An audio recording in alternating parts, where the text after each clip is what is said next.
All right, we're starting on reassembly on this S-Class. We got it all apart now, but it's as far apart as it's gonna go. And at this point, we're on reassembly.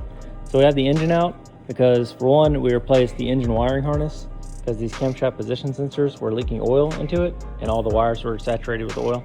So we got all 4 of the camshaft position sensors replaced and the complete wiring harness replaced. So all the wiring is new. A new water pump because the pulley was walking out of it. A new thermostat housing because it breaks off inside the water pump every time you try to take it out. And all the turbo coolant lines, which are these guys running across the front because they're half plastic and half metal. So they inevitably break because they expand and contract at different rates.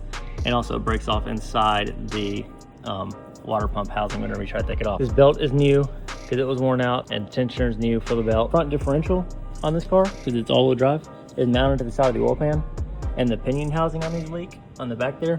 So we got a new seal in the pinion housing, changed the front differential oil, got the front axle shaft back in with a new bearing, and these axle shafts on the 4MATIC all-wheel drive Mercedes, they run through the middle of the oil pan so that you don't have to mount the engine so high up in the car to fit an axle under it.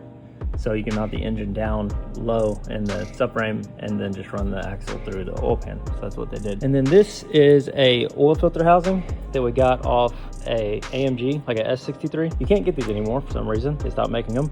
So I got a used one and fully rebuilt it inside and out, and all the seals and gaskets and everything.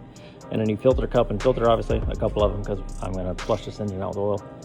But this has pickup tube connections here where you can run oil lines to an external oil cooler like this. So I got a new cooler and this bracket for it out of the S63. There's another bracket that holds this in that sort of makes the sandwich here in between the oil cooler, and that is what channels the air into this thing, but you can't put that on without the bumper on. So still waiting on that, but that's the very last piece. Everything else is good to go. And we got the rear subframe going back in. Had it out because we were replacing the roll bar bushings here, but you can't replace the bushings separate, and the sway bar runs across the top of the subframe, so the subframe has to come down. And then there were a couple control arms back here as well that had some bushings that were tearing out of them. Don't know how that will focus in the light, but they were getting pretty bad. And this is the toe control arm, and this is what you actually use to adjust the toe whenever you do alignment on the car. With this being worn out and torn, it's going to influence the ride a lot. Like you'll feel these going out, you know. There's a lot of control arms back here and multi-link rear suspension, and a lot of these you can get away with and not even notice unless you got it visually inspected, but these you'll definitely feel.